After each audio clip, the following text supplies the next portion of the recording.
शांति। इस वर्ष में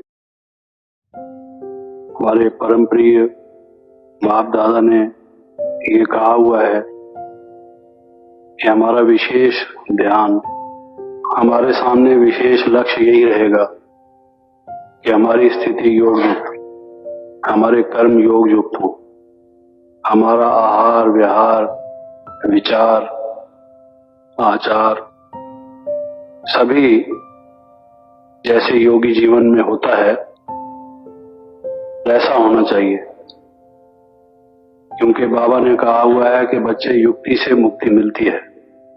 ये बाबा के सेंट्रल महावाक्य हैं, केंद्रीय युक्ति से मुक्ति मिलती है। वो युक्ति कौन सी है जिससे मुक्ति मिलती है?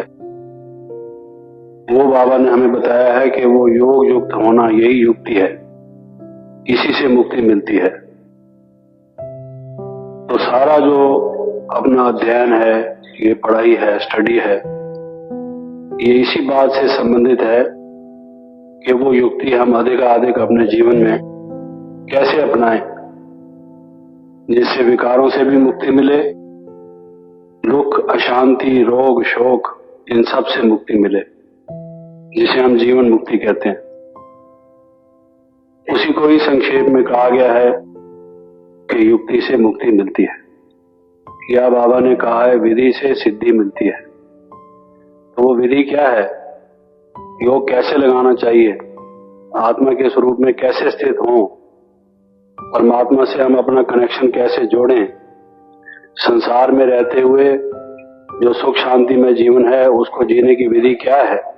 जैसे अभी भी बाबा अपने उस दिन की अव्यक्त मुरली में बता रहे थे कि योग एक विज्ञान है, जीवन का तरीका है।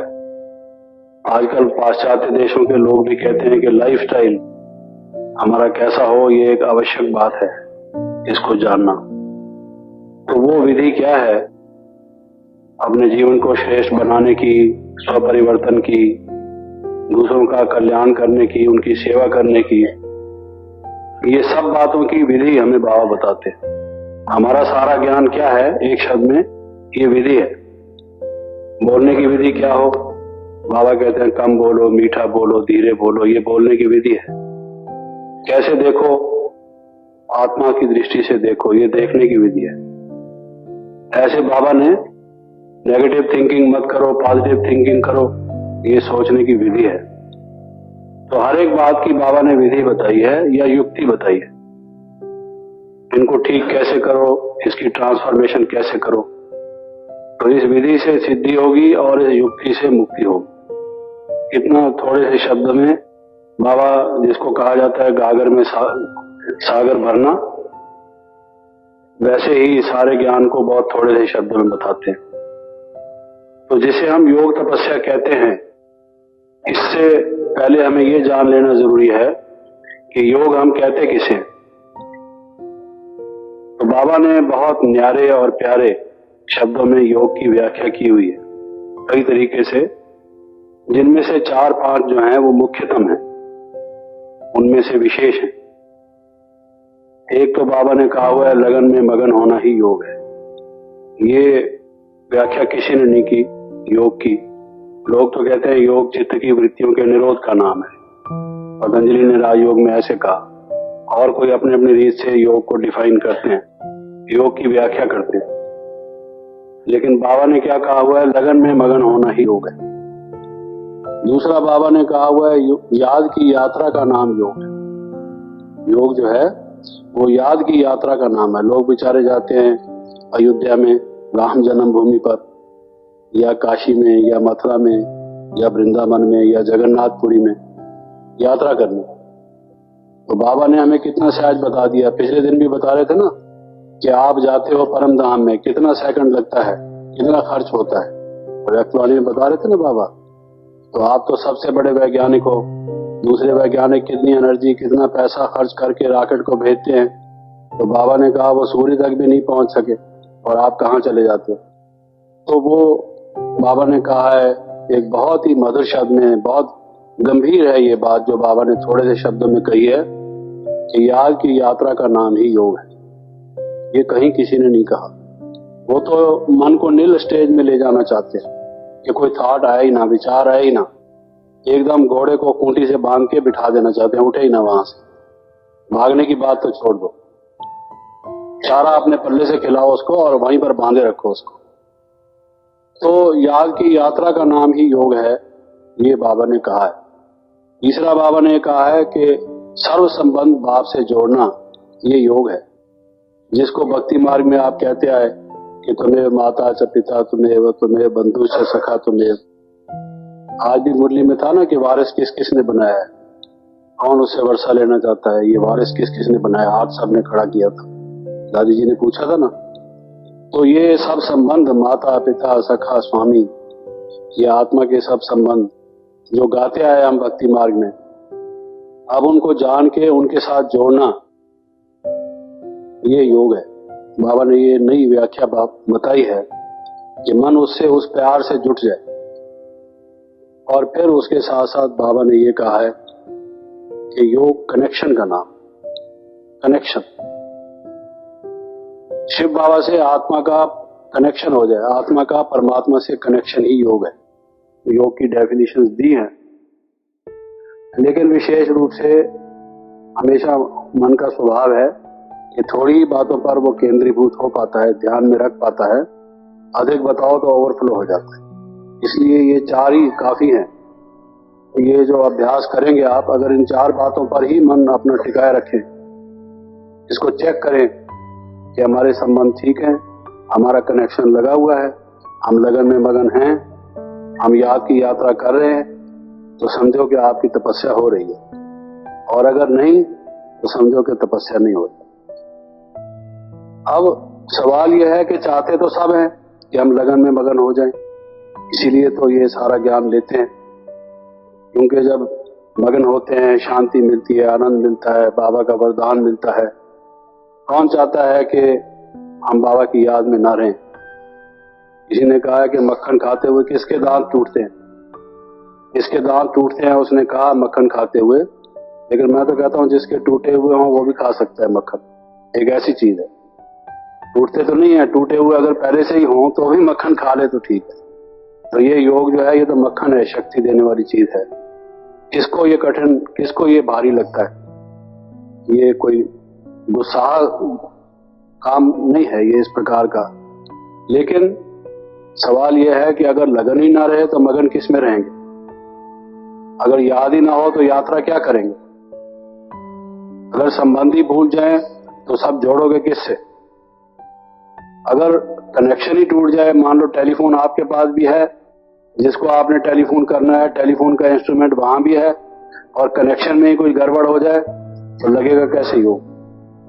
तो तपस्या सब करना चाहते हैं, कनेक्शन भी जोड़ना चाहते हैं, संबंध भी जोड़ना चाहते हैं, मगन भी होना चाहते हैं, याद की यात्रा भी करना चाहते हैं। लेकिन सवाल यह है कि याद भूल जाती है, वो लगन पूरी एक जैसी चलती नहीं रहती। याद की यात्रा करते करते रास्ते में रुक जाते हैं। संबंध जोड़ते जोड़ते देह के साथ फिर संबंध जोड़ लेते हैं, देहधारियों के साथ फिर संबंध जोड़ लेते हैं, तो वो तपस्या जो है भंग हो जाती है, तपस्या पूरी तरह से हो नहीं पाती। तो ये कैसे किया जाए कि हमारी लगन बनी रहे, ताकि हम उसमें मगन हों, हमारी याद स्थिर रहे, ताकि हम यात्रा हमारी सफल हो। लोग कहते हैं ना यात्रा आपकी सफल हो, जो टिकट भी मिलता है एयर का या रेल का, आजकल उस पर लिखा रहता है आपकी यात्रा सुखद हो या आपकी यात्रा सफल हो। तो याद की यात्रा भी सफल हो कह देना तो अलग बात है, हो कैसे? ये एक मेन क्वेश्चन है। तो उसमें जैसे याद के लिए तैयारी की जाती है, तपस्या के लिए भी तैयारी करनी होगी पूरे रूप से। जैसे आप अपनी रिजर्वेशन करा लेते हैं, कंफर्मेशन करा लेते हैं, सीट का नंबर ले लेते हैं, सामान क्या ले जाना है वो तैयारी कर लेते हैं, तो बाबा ने उसके लिए बहुत पहले से तैयारी हमारी करा दी हुई है वास्तव में, अगर देखा जाए। क्योंकि बाबा ने कहा है तपस्या करते हैं तो किस आसन पर बैठते हैं। तो तपस्या वाले, आपको मालूम है भक्ति मार्ग में तो आसन बने मिलते हैं ना, जिस पर बैठते हैं लोग। तो हमारा आसन कौन सा है? बाबा ने कहा था पद्म आसन है। पिछले दिन भी कहा कि पद्म आसन का भी नाम है, और पद्म जो है पुष्प का भी नाम है, और पद्म, पद्मा, पद्म कमाई भी होती है। पद्म जो है वो धन की भी गिनती का नाम है। तो पद्म आसन पर आप बैठेंगे तो पद्मा पद्म कमाई होगी। कहा ना बाबा ने व्यक्तवाणी में पिछले दिनों। पहले हम भक्ति मार्ग में देखते थे कि सरस्वती जी कमल पुष्प पर खड़ी हुई हैं या नारायण जी कमल पुष्प पर खड़े हुए हैं, तो हम समझते थे कमल पुष्प तो फिस जाना चाहिए। इतने बड़े कद का भाई या बहन कोई खड़ा हो कमल पुष्प पर, और वो भी पानी पर वैसे का वैसे ही खड़ा हो, 80 किलो का आदमी, और अगर वो खड़ा हो जाए कमल पुष्प के ऊपर तो उसका तो कचूमर निकल जाएगा। तो आश्चर्य होता था ये बात क्या है, माजरा क्या है। तो यहाँ आने से मालूम पड़ा कि ये तो प्रतीक है, सिंबल है कि वो कमल पुष्प के समान उनका जीवन था। जल में रहते हुए कमल जैसे न्यारा रहता है, वैसे ही वो खड़े रहे या बैठे रहे, तभी वो कमल जो है वो फिसता नहीं है, क्योंकि ये प्रतीक है। तो वो आसन, और जो हठ योग वाले हैं उन्होंने पद्म आसन अपना निकाल लिया बैठने का। चाहे कोई मोटा आदमी हो, टांग पर टांग चढ़ा भी ना सके, तो उसको भी कहेंगे पद्म आसन करो। तो बाबा ने हमें क्या बताया कि ये मन की या बुद्धि की बात है। पवित्रता पूर्वक हमारा जीवन हो, इस संसार में रहते हुए हम कमल फूल के संभाल रहे हैं, यही हमारा पद्म आसन है। तो ये बातें सब बाबा ने स्पष्ट की हुई हैं, लेकिन कुछ बातें ऐसी हैं जिससे ये हमारी लगन या हमारी याद या हमारे संबंध या हमारे कनेक्शन ये टूट जाते हैं, तभी वो हमारी तपस्या चल नहीं पाती। तो वो कौन कौन सी बातें हैं और उसके लिए बाप दादा ने टाइम टू टाइम क्या कहा हुआ है, वो जो कुछ मैंने विचार किए हैं वो आपके सामने रखता हूँ। उसमें से सबसे पहले तो आप देखेंगे आलस और अलबेलापन। आलस और अलबेलापन, बाबा ने बहुत मुरलियां इस पर चलाई हुई हैं और कहा है कि बच्चे ये सबसे बड़ा शत्रु है। जब विकारों का भी बाबा कहते थे काम क्रोध लोभ मोह अहंकार, तो बाबा हमेशा कहते थे आलस को क्यों भूल जाते हो। तो कई लोग उसको कहते हैं छठा विकार, तो बाबा कहते हैं नहीं, कई दफा ये पहला विकार बन जाता है, क्योंकि ये दूसरे विकारों को भी छोड़ने में दिक्कत डालता है। क्लास नहीं करोगे आलस के मारे तो 5 विकार भी जाएंगे कैसे। तो आलस एक बहुत बड़ा शत्रु है। और बाबा ने कहा है ये जो विज्ञान वाले हैं वो साधन बनाते हैं, साधनों का प्रयोग देते हैं, और आप लोग क्या करते हैं, आप जो योग रूपी विज्ञान करने वाले हैं साधना करते हैं। तो ये जो साधना है, क्यों साधना कहा गया है, तो योग आसान, लेकिन फिर भी इसको साधना क्यों कहा गया है, क्योंकि इसमें ये तकलीफ देते हैं, ये दिक्कत डालते हैं, रुकावट डालते हैं, आलस अलबेलापन।